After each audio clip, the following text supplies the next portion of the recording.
தங்கம் வாங்குவதை நிறுத்த சொன்ன மோடி. இந்திய சந்தைகளில் திடீர் சரிவா? 50% ஷாக் பின்னணி. பிரதமர் மோடியோட தங்கம் அப்புறம் எரிபொருள் நுகர்வு குறைப்பு வேண்டுகோள பாரதிய ஜனதாவினர் தீவிரமா வழிமொழிஞ்சிட்டு வராங்க.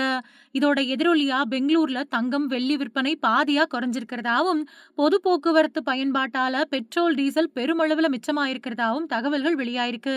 நாட்டோட பொருளாதார நலன் சார்ந்த இந்த அதிரடி மாற்றங்களுக்கு பாஜக தரப்புல இப்போ பலத்த வரவேற்பு தெரிவிக்கப்பட்டு வருது.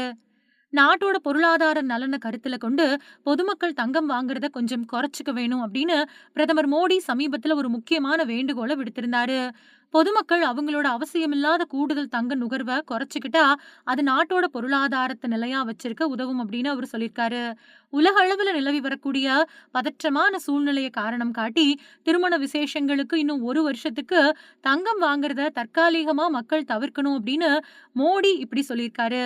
இந்த அறிவிப்பு ஒரு அதிகாரப்பூர்வ உத்தரவோ இல்லனா சட்டப்பூர்வமான தடையோ கிடையாது. இது முற்றிலும் ஒரு பொருளாதார வேண்டுகோள் மட்டும்தான் அப்படின்னு அறிக்கைகள் சுட்டிக்காட்டுது. உண்மையிலேயே நம்மோட இந்தியாவுக்கு தேவையான தங்கத்தை நாம முழுசா வெளிநாடுகள்ல இருந்து தான் காசு கொடுத்து வாங்குறோம். பெட்ரோல் அப்புறம் டீசலுக்கு அடுத்தபடியா இந்தியா அதிக அளவுல வெளிநாட்டு பணத்தை செலவழிக்கிறது இந்த தங்கத்தை இறக்குமதி செய்யறதுக்காகத்தான் அப்படிங்கறத வணிக அமைச்சகத்தோட முந்தைய விவரங்கள் காட்டுது.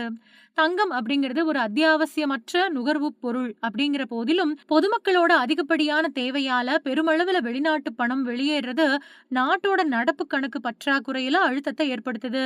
இந்த வர்த்தக சவாலை சமநிலைப்படுத்த பொதுமக்கள் அவங்களோட தங்க நுகர்வை தற்காலிகமா குறைக்கணும் அப்படிங்கறதால இப்படி ஒரு வேண்டுகோள் விடுக்கப்பட்டிருக்கு. பிரதமர் மோடி விடுத்த பொருளாதார வேண்டுகோளை பாஜகவினரும் தீவிரமா ஆதரிச்சு பிரச்சாரம் செஞ்சுட்டு வராங்க.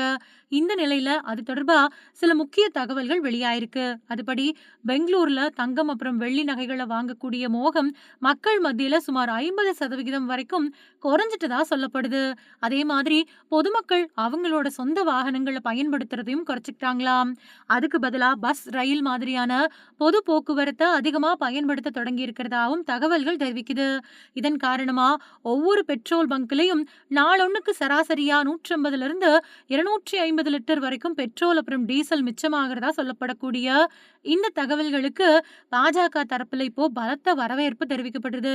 ஆனா இது தொடர்பா நகைக்கடை விற்பனையிலயோ இல்லனா தங்கம் தொடர்பான நிறுவனங்களோட பங்கு விலையிலயோ உடனடியா வீழ்ச்சியோ இல்லனா மாற்றங்களோ ஏற்பட்டதா எந்த ஒரு அதிகாரப்பூர்வமான புள்ளி விவர ஆதாரமும் இந்த செய்தி வெளியாகக்கூடிய நேரம் வரைக்கும் கிடைக்கல அப்படிங்கிறது தான் கவனிக்கத்தக்கது.